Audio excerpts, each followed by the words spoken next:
তো আমি সময় আমার বাবাকে বলি যে বাবা আমার মানে মর্গে যাওয়ার খুব ইচ্ছা, আসলে মানুষের লাস্ট স্টেজটা কি ওটা আমার দেখার খুব ইচ্ছা। তো আমার বাবা আমাকে তখন কোশ্চেন করে যে হঠাৎ তোমার মর্গের প্রতি এত আগ্রহ কেন? তো আমি বাবাকে বললাম আসলে বাবা মর্গের মানে মানুষ কিভাবে ওইখানে করে, মানুষের লাশ কিভাবে কাটা হয়, তো আসলে ওই জিনিসগুলো দেখার জন্য, আর কিভাবে তাদেরকে রাখা হয়। তো আমার বাবা একটা হাসি দিয়ে বললো ওকে ফাইন। তো তার কিছুদিন 2 দিন পরেই, ওই দিন ছিল 14ই নভেম্বর। তো আমার বাবা আমাকে বলতেছে চলো রেডি হয়ে নাও, তোমাকে নিয়ে এক জায়গায় যাবো। তো আমি তো বাবাকে কোশ্চেন করলাম যে কোথায় যাবা? বললে চলো গেলে বুঝতে পারবা। আপনি যেখানে গিয়েছেন ওটার নাম কিন্তু আমরা বলবো না। হ্যাঁ হ্যাঁ ঠিক আছে, কোন একটা মর্গ। হ্যাঁ ওকে। তো আমরা গেলাম, যখন আমরা রওনা দিছি তখন 9টা কি 9:30টার দিকে আমরা রওনা হয়েছি। তো আমরা যেতে যেতে প্রায় 10টা 10:30টা বেজে গেছে। তো যখন আমরা ওই মানে হসপিটালটার সামনে, তখন বাবাকে বলছি যে বাবা এখানে কে আছে, কাকে দেখতে আসো? বলে চলো দেখতে পারবা তুমি। পরে আমরা গেলাম, ভিতরে গেলাম। যখন দেখি যে আমরা মর্গের গেটের কাছাকাছি, তখন আমি বুঝতে পারছি যে আসলে আমি আমার বাবাকে বলছিলাম যে সে এখানে আমাকে দেখানোর জন্য নিয়ে আসছে। তো আমরা ওই মেডিকেল কলেজের ভিতর দিয়ে যে গেট আছে ওইটার ভিতর দিয়ে আমরা মর্গের ওইখানে যাই। আচ্ছা, যাওয়ার সময় যখন আমরা মর্গের গেটের কাছাকাছি, তখন যখন আমি ওই ভিতরে ঢুকবো আর কি, মর্গের বাইরে যে গেটটা, তো ভিতরে যখন ঢুকবো তখনই আমার মানে গায়ে মানে ঝাড়া দিয়ে ওঠে, মানে ভয়, মানে খুব ভয় কিনা জানি না, কিন্তু আমার গা মানে লোম দাঁড়া যায়, হঠাৎ করে গা ঝাড়া দিয়ে ওঠে। সেটা খুব স্বাভাবিক, আপনি নতুন একটা জায়গায় যাচ্ছেন এবং আসলে ওইটা কি কারণে ছিল রাসেল ভাই আমি আসলে বলতে পারবো না এখন। আসলে ওইটা আমি যখন ওই কথাটা যখন মনে হয় তখন আমার এখনো আর কি আমার ভয় হয় আর কি। তো যখন আমরা মর্গে একদম যখন মর্গের গেটের কাছে চলে যাই, ভিতরে ঢুকবো, তো ওই মর্গের যে মেইন, তো আমার বাবার খুব ঘনিষ্ঠ একজন বন্ধু, তো আমার বাবাকে দেখে বলছে আরে তুমি এত রাতে এখানে কার কাছে আসছো?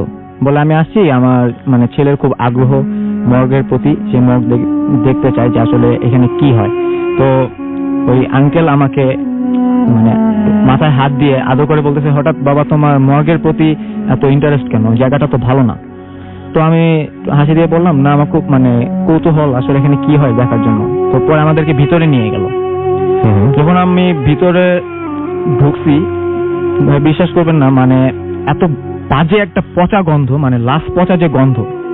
তো ভিতরে ঢোকার পরে মানে আমার খুব খারাপ লাগতেছে যে আসলে এটা মানে এত বাজে গন্ধ হইতে পারে।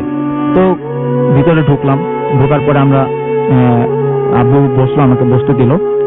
তো ওই মুহূর্তে আমি আর পারতেছি না, বসতে পারতেছি না। তো ওই মুহূর্তে মানে আমি আর কি আমার মানে আঙ্কেল আর আব্বুকে বুঝাই যে আমার মোবাইল ফোনে একটা জরুরি কল আসছে। আসলে আমার কোনো কল আসে নাই, কারণ আমি আর ওখানে বসতে পারতেছি না, কারণ এত বাজে গন্ধ, মানে আমাকে একটু বাইরে হইতে হবে, নাহলে আমি আরেকটু থাকলে ওখানে মানে বমিও হয়ে যেতে পারতো।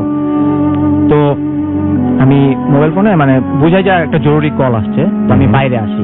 তো বাইরে আসার পরে যখন আমি মানে মর্গের বাইরে বের হই, তখন মর্গ থেকে মানে 6-7 হাত দূরে একটা লোক, তার নাক দিয়ে অঝরে রক্ত পড়তেছে। তার পরনে ছিল সাদা জামা আর সাদা লুঙ্গি।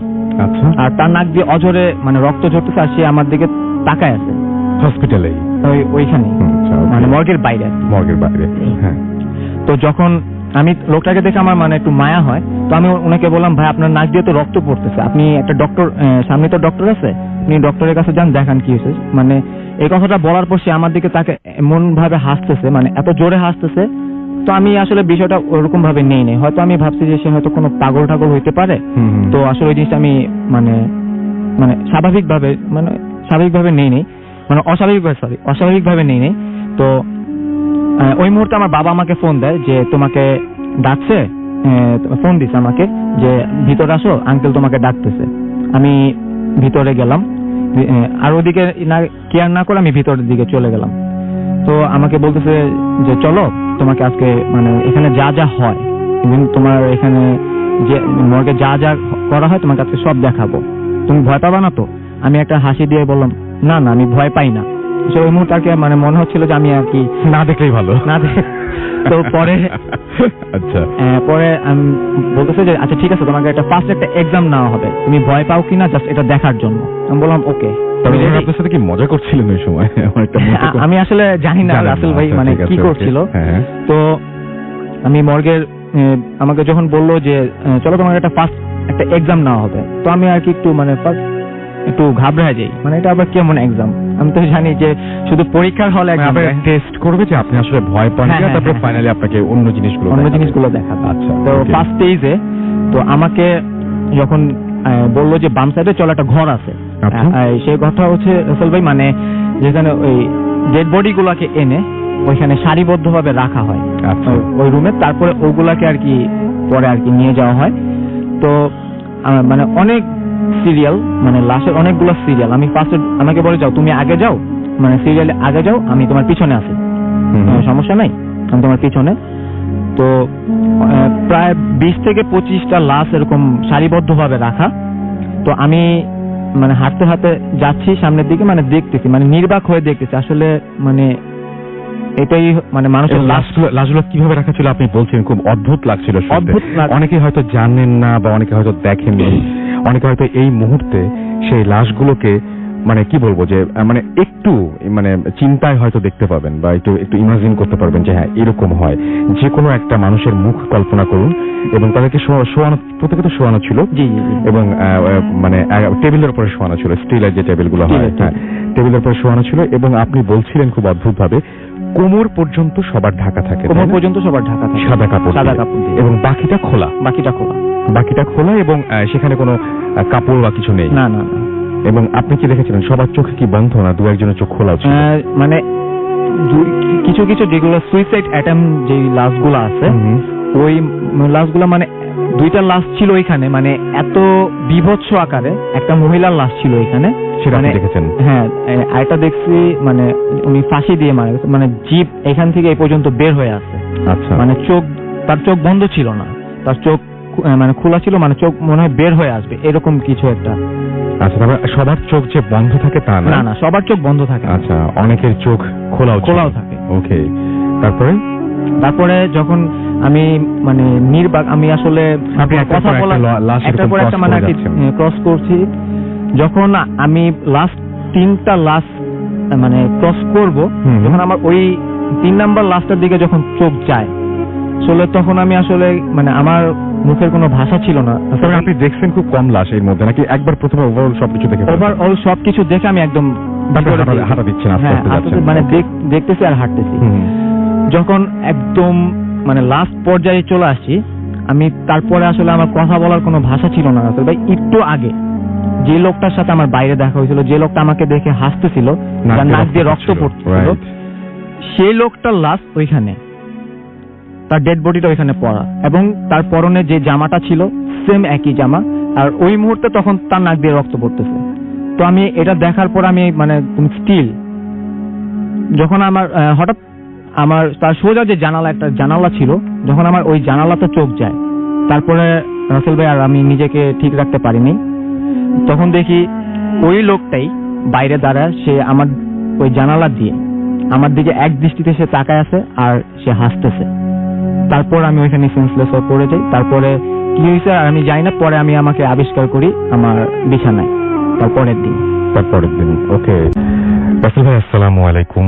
আমি জানি আপনি ভালো আছেন এবং সবসময় ভালোর দলে।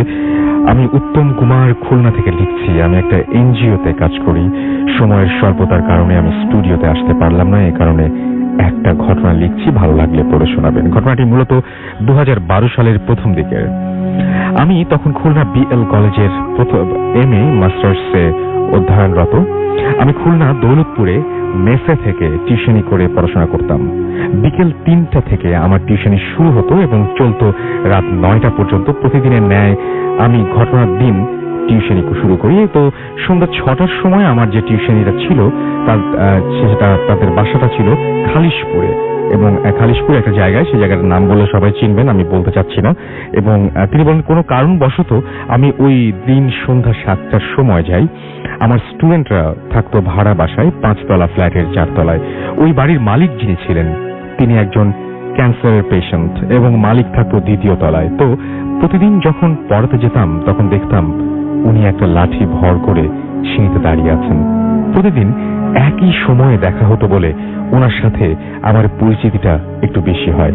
প্রায় আমাকে জিজ্ঞাসা করতেন আমি কেমন আছি এবং আমার লেখাপড়া সম্বন্ধে ইত্যাদি ইত্যাদি। মানবতার খাতিরে আমি ওনার শরীর কেমন আছে, এখন কেমন ফিল করছেন, এইসব জিজ্ঞাসা করতাম। ঘটনার দিন সন্ধ্যা 7টার দিকে আমি টিউশনিতে যাই এবং অন্যান্য দিনের মতো ওনার সাথে একইভাবে আমার সাক্ষাৎ হয়। দেখি উনি কোনো লাঠি ছাড়া দাঁড়িয়ে আছেন। আমি ভাবলাম মুরব্বীর হয়তো আগের তুলনায় অবস্থা এখন অনেক ভালো, এই জন্য লাঠির প্রয়োজন হচ্ছে না। তো উনি আমাকে একটু নিচে নামিয়ে দেওয়ার জন্য বললেন। ওনার কথা মতো যখন আমি ওনার হাতটা ধরলাম তখন দেখলাম যে প্রচন্ড ঠান্ডা সেই হাত। নিচে নামিয়ে যখন আমি স্টুডেন্টের দরজা নক করি, আমার স্টুডেন্টের মা দরজা খোলেন এবং বলেন তানজিল আজকে পড়বে না। আমি জানতে চাইলে তিনি বলেন যে আমাদের বাড়িওয়ালা মারা গেছেন, এজন্য ওনাকে দাফন করার জন্য তানজিল গোয়ালখালী গোরস্থানে গিয়েছে। এই কথা শোনার পর আমি কিছু না বলে চলে এসেছিলাম। যখন আমি মাঝপথে অর্থাৎ ওনাদের বাসা থেকে বেশ কিছু দূরে, তখন একটা পার্ক রয়েছে সেখানে এবং সেই পার্কে তখন আমার স্মরণ হলো যে আমি তো বাড়িওয়ালার সাথে কথা বলে ওনার হাত ধরে নিচের তলায় রেখে আসলাম। এটা কি করে সম্ভব? আমি আবার সাইকেল চালাতে শুরু করলাম। তখন প্রায় রাত 8টা। প্রচন্ড ঘামতে শুরু করলাম। বাসায় পৌঁছাতে আমার প্রচন্ড জ্বর আসলো এবং প্রায় 15 দিন পর, অসুস্থ থাকার পর, আমার অবস্থার কোনো পরিবর্তন না হলে আমি গ্রামের বাড়ি চলে যাই। এরপর থেকে আমি কোনো এক অজুহাতে ওই বাসায় আর কখনো পড়াতে যাইনি। এই ছিল আমার ঘটনা। ভালো লাগলে পড়ে শোনাবেন। ধন্যবাদ সবাইকে। সরাসরি ঘটনা চলে যায়। ঘটনাটা হচ্ছে আমার একটা ফ্রেন্ড আদনান, ওর ফ্রেন্ড একটা জাপানিজ ফ্রেন্ড ছিল। সো ওই আমাকে কিছুদিন আগে ও আমাকে স্কাইপে ফোন দিয়েছিল, আমাকে বলছিল। সো ঘটনাটা হচ্ছে এরকম, একদিন সব ফ্রেন্ড মিলে 4 ফ্রেন্ড মিলে গাড়িতে করে ওরা পিকনিক করতে যে সুইসাইড ফরেস্টটা দেখার জন্য অনেক আগ্রহ, অনেক নিউজ পেপার আসলো হ্যান ত্যান। তো ওরা প্ল্যান করলো কি যে ঠিক আছে ভাই চল আমরা যাই ঘুরে আসি ওই ফরেস্টে। তো 4 জন ঘোরার জন্য গেছে। আর ওখানে কোনো নেটওয়ার্ক কাজ করে না, কিছু কাজ করে না আর কি, রেডিও সিগন্যাল খুব পৌঁছায় না ওখানে আর কি। সো ওরা কি করছে, টেপ প্রত্যেকটা গাছের মধ্যে টেপ বাঁধে মানে ভিতরে গেছে যাতে ওরা ফেরার পথটা আর কি বের করতে পারে। আচ্ছা। সো ওরা এরকম করতে করতে অনেক ভিতরে গেছে, প্রায় 1-2 ঘন্টার মতন ফরেস্টের ভিতরে গেছে, সুসাইড ফরেস্টের যেটা আপনি ঘাড়। তো ঢোকার পর 4টা ফ্রেন্ডের মধ্যে একটা ফ্রেন্ড আর কি উইয়ার্ড বিহেভ করা শুরু করে। আচ্ছা। সে নিচে থেকে কিছু টুয়ে নিজের শরীরে মানে একটা ধরনের ব্রাঞ্চ কাঠের মতন ঢুকে নিজের শরীরে মারার চেষ্টা করে। তারপর সে দৌড় মারে গাছে ওঠার চেষ্টা করে। তার মধ্যে একটা পরিবর্তন চলে আসে, উইয়ার্ড বিহেভ করে। আর সে মরতে চায় খালি আর সে পালাইতে চায় 4 জন থেকে। খুব কষ্ট করে 3 ফ্রেন্ডে মিলে ওকে আটকানোর চেষ্টা করছে আর কি, বাট হচ্ছে না। আর ওখানে এখনো দেখবেন রাসেল ভাই গুগল করলে অনেক ছবি আছে যেগুলো অনেক লাশ ঝুলে থাকে এখনো ওখানকার গাছের মধ্যে, ওটা পচে মানে মশা ধরে একদম। ওরা মানে আমার একটা ফ্রেন্ড বলতেছে কি ওরা আস্তে আস্তে মানে প্রায় কাছাকাছি চলে আসছে আর কি, ওই টেপ অনুযায়ী যে টেপ আসছিল ওটা আস্তে আস্তে লাস্টের দিয়ে কি করছে ফ্রেন্ডটা একটা জানোয়ারের মতন গাছে উঠে যায়, খুব দূরত্ব স্পিডে উঠে যায় গাছে উঠে ওই দড়িটা নিজের মরার লাশের দড়িটা ধরে মানে গলায় বাঁধে সে সুসাইড করতে চায় আর কি। খুব কষ্ট করে 3টা ফ্রেন্ড আর কি ওকে নিচে নামাইলেন, দেন খুব কষ্ট করে ওরা বাসায় গেল আবার রিটার্ন। যাওয়ার পর হয় কি রাসেল ভাই, সবচেয়ে উইয়ার্ড বিষয় আর সবচেয়ে ইন্টারেস্টিং, 4 ফ্রেন্ডের মধ্যে 3টা ফ্রেন্ডেরই ক্যান্সার হয়ে যায়। আচ্ছা। আর 4th যে ফ্রেন্ড যে ওখান থেকে ফিরে আসার পরে, হ্যাঁ আচ্ছা আচ্ছা, তো 4th ফ্রেন্ড যেটা হয় ও আর কি মানে ও পজেস থাকে একদম, বাসায় আসে উইয়ার্ড বিহেভ করে। আর ওর মধ্যে খালি মেয়েদের ভয়েস আর কি। আচ্ছা। রুমের কোনায় চলে যেত আর সে খালি নিজের মাকে বলতো আমাকে নিয়ে যাও ওখানে, আমাকে এখানে কেন আনছিস। আচ্ছা। তারপর মনে করেন বিভিন্ন ধরনের আর কি পজেসড হওয়ার পর যে ধরনের আচরণ করে আর কি, ওই টাইপের আচরণ আর কি। সো 3টা ছেলে, বাকি 3টা ফ্রেন্ড যে ক্যান্সার 2জনই মারা যায় আর কি। আচ্ছা। আর যে ফোর্থ ফ্রেন্ডটা যে আছে এখন, সে এখনো অ্যাসাইলামে আছে আর কি। এখন অ্যাসাইলামে আছে? এখন অ্যাসাইলামে আছে আর কি। তো এখন ওই জিনিসটা আর কি ছাড়েনি, সে পাগল হয়ে গেছে। আর ফরেস্টের ব্যাপারে একটা জিনিস বলবো রাসেল ভাই, সম্ভব ওখানে একটা নর্মাল দুইটা লাভ বার্ডস হতো, তো দুইজন মিলে ফরেস্টে সুসাইড করে। আচ্ছা, মানে ব্যাকগ্রাউন্ডটা এটা, আউকিঘাড়ার ব্যাকগ্রাউন্ড এটা। আর ওখানকার অনেক সময় সুসাইডের ট্রেনটা চালু হয়েছে কেমন ওটা বলতেছে আর কি। আর একটা ফ্যামিলি থাকতো ওখানকার ট্রাইব আর কি, বুঝছেন? সো ওরা বেসিক্যালি আর কি, ওদের ফ্যামিলি মেম্বার খাওয়া, এত লোক খাওয়া কম, তো ওরা কি করতো, নিজের আস্তে আস্তে করে একটা ফ্যামিলি মেম্বারকে সুসাইড করতে বলতো, যাতে ওদের খাওয়াটা ক্যানিবাল টাইপের হয়ে গেছিল আর কি। হ্যাঁ, তো ওখান থেকে ঘটনাটা স্টার্ট হয়। এখনো প্রায় হাজার হাজার লোক আউকিঘাড়াতে যায় সুসাইড করে। আপনারা গুগল করতে পারেন, ইউটিউবে ফেমাস ডকুমেন্টারিও আছে এটার ব্যাপারে। কিন্তু আপনার পরিচিত হচ্ছে আপনার ফ্রেন্ডের, আমার ফ্রেন্ডের পরিচিত আর কি, ফ্রেন্ডের পরিচিত। আমার খুব অদ্ভুত লেগেছে যে একটা জায়গা, যে জায়গাটা এরকম কারণে বিখ্যাত এবং সমস্ত পৃথিবীব্যাপী যার নাম অনেক মানুষই জানে, সেই জায়গাটাতে কিছু মানুষ গেল আগ্রহ নিয়ে এবং ফিরে আসলো ক্যান্সার নিয়ে, একজন পাগলই হয়ে গেল এবং এখন সে গাছে ওঠার চেষ্টা করে। এখনো সে কি করে, ওয়াল ক্লাইম্ব করে আর কি, ওয়াল ক্লাইম্ব করে। মানে এটা কি সম্ভব, মানে উঠতে পারে ওয়ালে?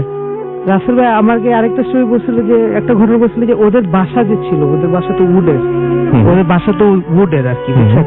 তো সে নিজের সিলিংস এর উপরে ক্লাইম্ব করতে একা।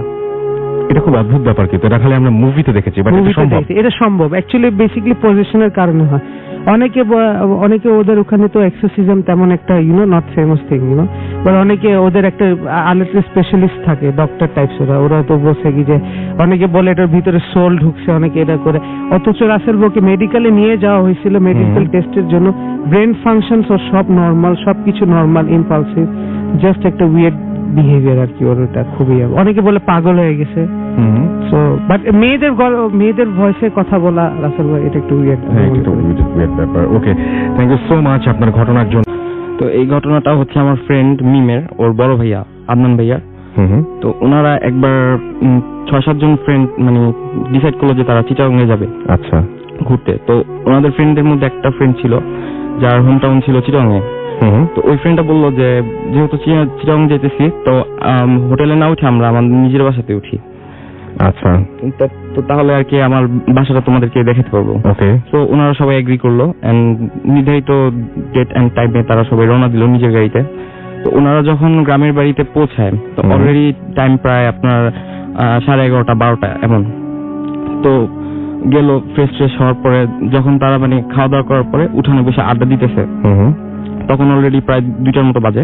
ওকে। তো বাড়ির লোকেশনটা একটু দেই। বাড়িটা ছিল মানে নর্মাল গ্রামের বাড়ির মতো, বাট বাড়ির পিছন সাইডে একটা মানে বাঁশঝাড়, বাঁশঝাড়ের পিছনে হচ্ছে একটা মানে পারিবারিক কবরস্থান। ওকে, অনেকেরই থাকে যেটা গ্রামে। হ্যাঁ হ্যাঁ। তো মানে এটা আবার মানে একটা সাইড মানে উঠান থেকে দেখা যায়। তো ওনারা বসে আড্ডা দিতেছেন, এমন সময় একটা ফ্রেন্ডের মানে টয়লেটে যাওয়ার প্রয়োজন হয়। তো আপনি জানেন রাসেল ভাই যে গ্রামের টয়লেট গুলো একটু বাড়ি থেকে দূরে হয়। আচ্ছা। তো ওনার আর কি টয়লেটে যাইতে একটু ভয় পেতেছিলেন। তো দেন ওনারা মানে কিছু ফ্রেন্ড ডিসাইড করলো যে তাহলে আমরা বাঁশঝাড়ের দিকে যাই। আচ্ছা। তো ওনারা গেল বাঁশঝাড়ে। যখন আসবেন, আসার সময় দেখতে পেলেন যে কবরস্থানের একটা সাইডে একজন বৃদ্ধ লোক, মানে নর্মালি বৃদ্ধ লোক যেমন হয়, মানে সেম নর্মাল একজন বৃদ্ধ লোক, উনি কবরস্থানের একটা সাইডে হাঁটাচলা করতেছেন, একটা নির্দিষ্ট কবরের পাশে বসতেছেন। বসা মানে উনি কি যেন বলতেছেন, মানে দূর থেকে মনে হইতেছে যে উনি দোয়া বা সূরা টাইপের কিছু পড়তেছেন। তো এটা ওনারা প্রায় অনেকক্ষণ দেখলো, কিন্তু মানে ব্যাপারটা তাদের কাছে হিপনোটিজমের মতো। তো পরে ওনাদের যখন সেন্স আসলো, তারা বুঝতে পারলো যে মানে এখানে প্রায় 10-15 মিনিটের মতো ওনারা এটা দেখতেছেন, এন্ড ওনারা বাতাসে একটা আতরের স্মেল অনুভব করলেন। তো ভাবলেন যে হয়তো বা গ্রাম দেশে রাত্রেবেলা যে শিয়াল যে কবর খুঁড়ে, সেই জন্য হয়তো বা পাহারাদার হবে, এটা ভাবলেন, ব্যাক করলেন। রাতে যখন ঘুমাইতে যাওয়ার পরে ওনারা যেটা শুনলেন যে পাশের রুম থেকে মানে আসবাবপত্র টানা শব্দ হইতেছে, তারপরে মানে কেউ হাঁটা চলা করতেছে এরকম, আর বাতাসে সেম ওই আতরের স্মেলটা। আচ্ছা। তো থাকতেই পারে পাশের রুমের মানুষ থাকতেই পারে। তো এটা ভাবলেন, ঘুমাই গেছেন। এন্ড পরের দিন ওনারা এই ব্যাপারটা মানে ভুলেও যান। তো সেকেন্ড দিন আর কিছু হয়নি। এটা থার্ড দিনের ঘটনা। রাত্রেবেলা খাওয়া দাওয়ার পরে মানে কিছু ফ্রেন্ড যায় হচ্ছে এবার মানে কবরস্থানে যায় স্মোক করতে। ওকে। তো স্মোক করার একটা পর্যায়ে যখন মানে ওনারা দেখতে পারলেন যে মানে ওই সেম লোকটাকে আবার দেখতে পাইছেন। তো দেখার একটা পর্যায়ে মানে ওনাদের সাথে ওই বৃদ্ধ লোকটার আই কন্ট্যাক্ট হয়। তো হওয়ার পরে ভাইয়ারা ওই লোকটাকে সালাম দিলেন, সালাম দিয়ে বললেন যে দাদা আপনি কি এখানে দেখাশোনা করেন? তো উনি কিছু বললেন না, জাস্ট মাথা কোনো কথা হয়নি তার সাথে? না, জাস্ট মাথা নাড়ায় উনি সালামের উত্তরটা নেন। আচ্ছা। তো দেওয়ার পরে ওনারা মানে খুব নর্মাল ভাবে, আর ভয়টা লাগেনি, ব্যাক করছেন। ব্যাক করার পর ওদিন রাত্রে ওনারা সেম মানে পাশের রুম থেকে এই শব্দটা পান। তো দেন তারা মানে এটা নিয়ে আলোচনা করে যে মানে পরপর 2 দিন, একদিন মধ্যে গ্যাপ দিয়ে তো এই জিনিসটা কেন হলো।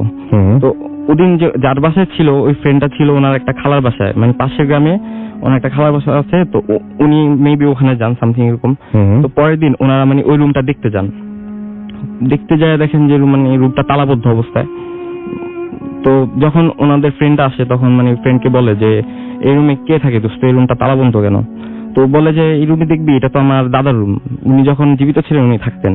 তো বলে যে তাহলে আমরা কি দেখতে পারবো? তো উনি বলে যে হ্যাঁ, বাসার মানুষের থেকে উনি চাবিটা নিয়ে আসেন, মানে তালা খুলে ভিতরে নিয়ে যান। দেখতে পান মানে খুবই মানে পুরনো একটা রুমের আসবাবপত্র অনেক পুরনো, এন্ড মানে সব ময়লা, অ্যাভেন্ডেড অবস্থা এরকম। তো ইন্টারেস্টিং ব্যাপার যেটা যে ওনারা মানে দেয়ালে একটা ছবি দেখতে পান। আচ্ছা। ছবিটা ছিল যে সেই বৃদ্ধের। তো উনি মানে ফ্রেন্ডরা ভাইয়ারা জিজ্ঞেস করলো যে এই ছবিটা কার? তখন তো বলে যে এটা তো আমার দাদার ছবি। তো তখন তারা খুব ভয় পায়, বলে যে কিন্তু এই লোককে তো আমরা দেখছি। মানে যখন পুরো ঘটনাটা শেয়ার করলো তখন ওই ভাইয়াটা বলে যে হ্যাঁ, তোমরা যেটা দেখছো এটা অ্যাকচুয়ালি বাস্তব, কিন্তু ওটা আমার দাদা না। আমার দাদা জীবিত থাকা অবস্থায় একটা জিন পালতেন, এন্ড জিনটা ছিল আমার দাদার খুব ভক্ত। আচ্ছা। সো এটা ওনারা বাদেও গ্রামের আরো অনেক মানুষই দেখছে। মানে প্রায় রাত্রেই উনি এই জিনটা এখানে থাকেন, ওনার দাদার জন্য এরকম মানে দোয়া করে, এটা আর কি ওনাদের বক্তব্য ছিল এই ধরনের। আচ্ছা। তো এই ছিল আপনার ঘটনা আসলে। ওকে। উনি ঠিক সাধনার কারণে উনি মক্কা থেকে আসছিলেন, যদিও অরিজিনালি উনি এই বাংলাদেশের বংশোদ্ভূত। 3 বছর বয়সে চলে উনি যান। 3 বছর বয়সে চলে গেছিলেন এই দাদাজির সঙ্গে।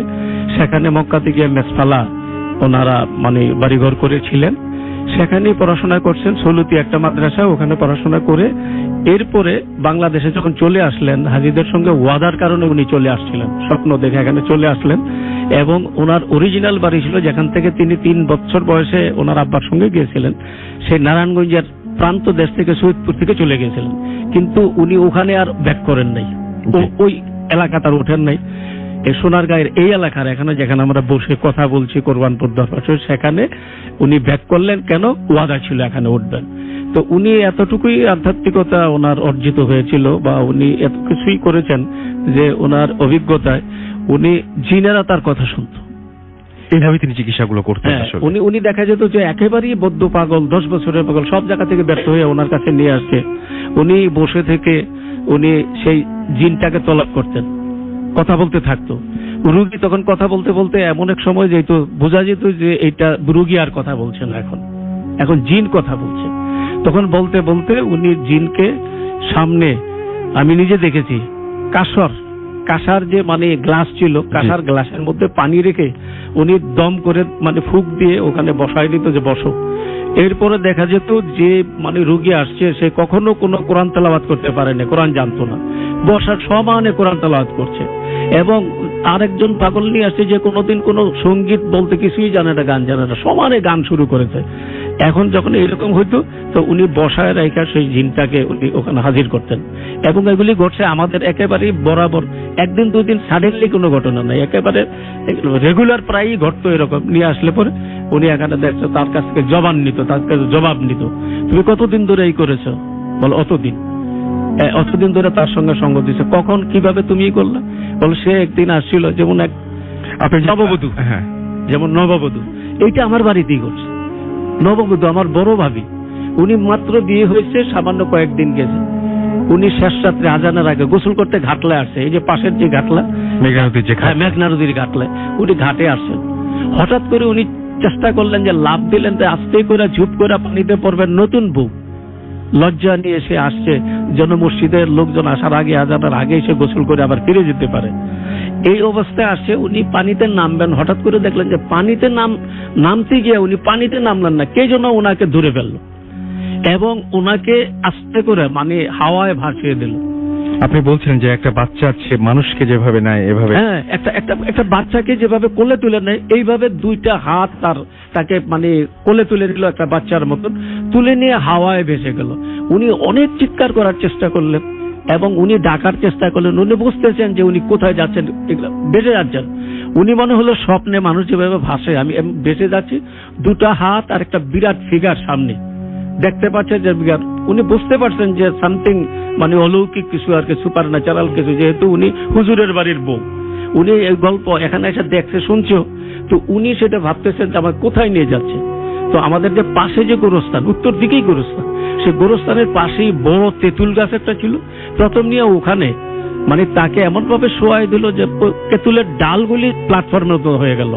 তো সেখানে রাখার সঙ্গে সঙ্গে ভাবি বলতেছেন যে আমি তো ওখানে এমন ভয় হচ্ছে আর কিন্তু আমি শব্দ করতে পারতেছি না, শুধু তার কাছে সারেন্ডার্ড হয়ে গেছি, শব্দ আসছে না। তো সেখানে যখন রাখলো কিছুই বুঝলাম না, সেই বড় দুটো হাত আবার আমাকে ওখান থেকে ঝট করে তুলে আবার এদিকে মানে হাওয়ায় ভেসে আবার এদিকে দক্ষিণ দিকে আবার আসা শুরু করলো। অর্থাৎ আমাকে এনে এখানে হুজুরের যে ছিল ঘোড়া রাস্তা বলছিল, ঘোড়া রাস্তা বলের এই চালের উপরে আমাকে আস্তে করে খুব যত্নের সঙ্গে মোহাব্বতের সঙ্গে, মনে হয় ভাবি বলছিল অ্যাজ ইফ এটা মানে ভয় পেয়ে গেছে আমাকে, যে দুটা বড় হাত আমাকে কোলে করে নিয়ে গেল, সেই সত্তা সেই মানে অস্তিত্বটা মনে হয় কিছুটা ভীত হয়ে গেছে, আমাকে এখানে রাইখা চলে গেল। সকালবেলা খোঁজ বউকে পাওয়া যাচ্ছে না, ফজরের আজান চলছে একদিকে আরেকদিকে চলছে। তারপরে হুজুর বলল যে ঠিক আছে তোমরা একটু চুপ করো, ফেরত আসবে সে, বাধ্য, সে কোথায় যাবে। তারপরে দেখা গেল তোমরা কাছে খোঁজো। তারপরে কাছে খুঁজতে দেখা গেল গোড়া রাস্তা বল, এখন আমরা যেখানে বসে আছি এর পাশেই তো গোড়া রাস্তা বলটা, সেখানে দেখা গেল সারি উঠতেছে হাওয়ার মধ্যে। তারপরে তাকে যখন নামায় আনলো তখন সে বলল যে আমাকে যে নিয়ে গেল আবার এখানে যে পৌঁছায় দিল, এই সময়টা নিয়ে যাওয়ার সময় তার ভয়ঙ্কর রূপ, আমার সঙ্গে তার ব্যবহারটা অনেকটা মানে জবরদখলকারীর মতো, কিন্তু যখন ফেরত নিয়ে আসলো আমার প্রতি খুব সে মানে এক সফট ব্যবহার করলো, পারে তো আমার কাছে মাপ চেয়ে আমাকে রেখে যায়। পরে হুজুরকে জিজ্ঞেস করা হলো যে কি হলো, আসলে ঘটনাটা কি ঘটল। বলল যে এটা একটা বজ্জিন, সে বজ্জিন বিশেষ করে নববধূদের উপরই তার আকর্ষণ বেশি থাকে, ও একটা লম্পট চরিত্রের একটা বজ্জিন। সে যখন নিয়ে গেছে তার আশেক হয়ে গেছে, সে ওখানে নিয়ে গেছে, কিন্তু তখনই শোনার সঙ্গে সঙ্গে আমি দোয়া দুরুদ পড়তেছিলাম, তখন তার উপরে এটার প্রভাব হয়ে গেল এবং সে ভীত হয়ে এখানে রিটার্ন করে দিয়ে গেল। তো আমি অনেক সময় এখানে আসলে মনে করতাম যে নফল নামাজ, তাহাজ্জুদের নামাজ, এরকম ইবাদত বন্দেগী করার জন্য আমি মসজিদে শুইতাম। তো মসজিদে শুলে একটা জিনিস প্রায় আমি নির্ভয়ে শুইতাম দোয়া দুরুদ পড়ে, কিন্তু দেখা যেত যে হঠাৎ করে আমার পরিচিত এই গ্রামের লোক এই নাম ধরে, ধরুন আমার কোনো মুরব্বী বা আমার কোনো বন্ধু আইসা আমাকে আমার নাম ধরে ডাক দিতেছে, হ্যাঁ এই বজলুল হক, দরজাটা খোলো ভাই, আমি আসছি। একেবারে আমার পরিচিত লোক, তো এটা তো ফিরোজ ভাই আসছে, আচ্ছা ঠিক আছে দরজাটা খুলে দে। আমি দরজা খোলার সঙ্গে সঙ্গে এমন ভাবে পৈশাচিক হাসি এবং ভেংচি কেটে দেখলাম, লক্ষ্য করলাম যে অন্তত পক্ষে আমার আব্বা হুজুর থাকতে একজন বদ্ধ পাগলকে একবার সারিয়েছে বিক্রমপুরের মুন্সিগঞ্জের, ঠিক ওই পাগলের চেহারায় ওই সেই ভেংচি কাটা, সেই রূপ, সেই রকমের আকৃতি, সেই রকমের আচরণ করে আমি ভয়ে কোন রকমের মানে মসজিদের দরজা লাগাই দিয়া কোন রকমে আমি একেবারে দোয়া দুরুদ পড়া শুরু করে দিলাম। আর রাত্রে আমার ঘুম হওয়া তো দূরের কথা, নামাজ পড়া তো দূরের কথা, পরে যখন মুসল্লিরা আসছে তখন আমি দরজা খুলতে চাচ্ছি না।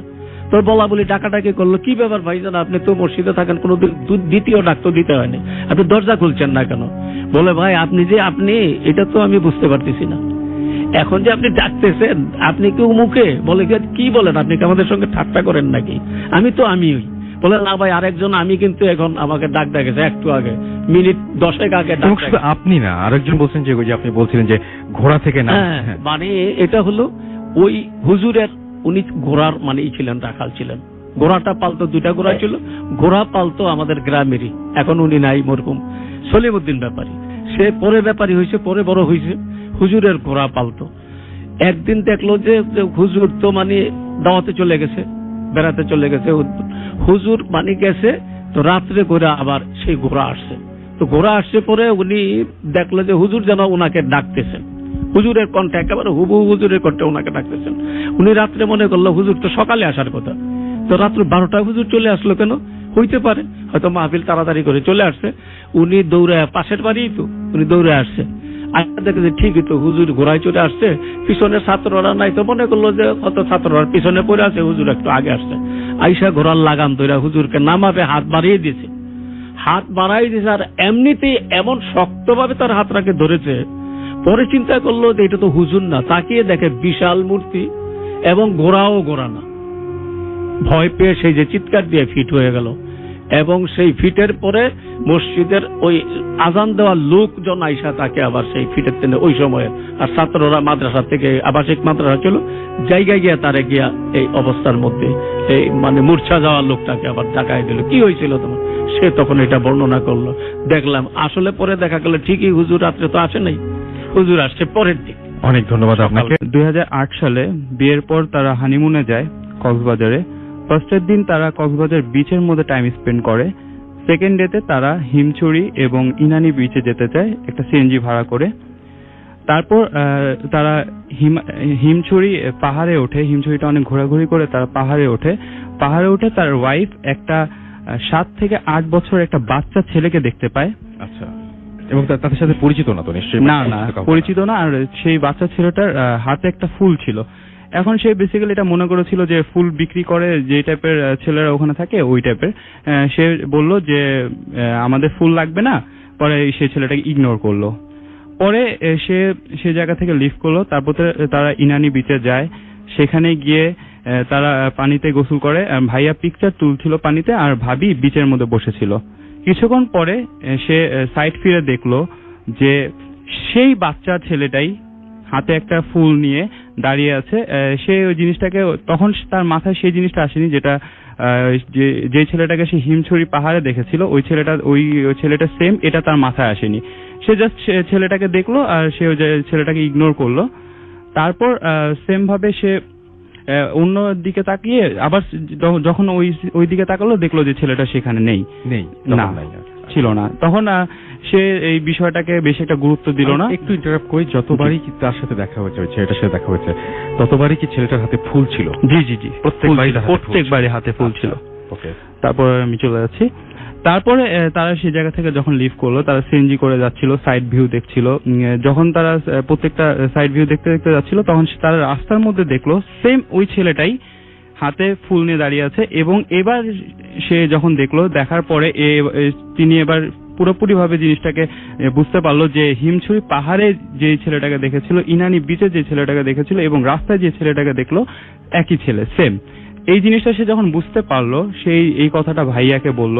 ভাইয়া এই জিনিসটাকে বেশি গুরুত্ব দিল না। সে বলল যে তুমি একই অন্য ছেলেকে দেখছো, হয়তোবা ওরকমই লাগছে।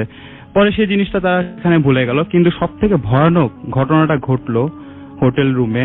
মিডনাইটে তারা ঘুমাচ্ছিল, ডিম লাইটের আলোয় তার সে যেটা দেখতে পেল, হঠাৎ করে রাত্রের বেলা তার ঘুমটা ভেঙে যায়। সে ডিম লাইটের আলোর মধ্যে সে দেখতে পেল ওই সেম ছেলেটা তাদের পায়ের সামনে দাঁড়িয়ে আছে হাতে ফুল নিয়ে। এটা দেখার পরে সে খুবই ভয় পেয়ে যায় এবং চিৎকার করে। চিৎকার শুনে ভাইয়া সাথে সাথে উঠে যায়, উঠে কিছুই দেখতে পায় না। বাট সে মানে বারান্দার মানে দরজার মধ্যে একটা সাউন্ড পায়। এই সাউন্ডটা পেয়ে সে সাথে সাথে সেই বারান্দার দিকে চলে যায়। সেই গেটটা খুলে দেখে কিছুই নেই। যখন সে বারান্দা যায়, সে রুম থেকে আরেকটা চিৎকারের শব্দ পায়। সে রুমের ভিতরে গিয়ে দেখে যে ভাবি মাটিতে পড়ে আছে এবং কাঁদছে আর কাঁদছে। সে তাকে জিজ্ঞেস করে কি হয়েছে। সে যেটা বলে যে সে যখন বারান্দায় গিয়েছিল ভাইয়া, তখন সে সেম ওই ছেলেটাকে দেখতে পেয়েছিল। আর ওই ছেলেটা মানে তখন একটু রাগান্বিত চেহারাদের মধ্যে ছিল, আর ছেলেটার চুলগুলো বড় ছিল। তারপর তাকে হাতটা ধরে, যখন তার হাতটা ধরে, তখন সে তাকে দেখতে পাচ্ছিল না। তাকে হাতটা ধরে বেড থেকে নিচে ফেলে দেয়। যখন তার হাতটা ধরে, তখন তার মানে মনে হলো যে ঠান্ডা কিছু একটা জিনিস তার হাত ধরে তাকে নিচে ফেলে দিল। পরে ভাইয়া যখন এইসব ঘটনাগুলো শুনলো, তখন সে বললো সামথিং ইজ ভেরি রং। তারপর তাকে ঠান্ডা করার জন্য বললো এটা আসলে কিছুই না, এই জিনিসটা তুমি ভুল হয়তোবা ইয়ে করেছো। পরে তারা ফ্রেশ হয়ে আবার ঘুমিয়ে গেল।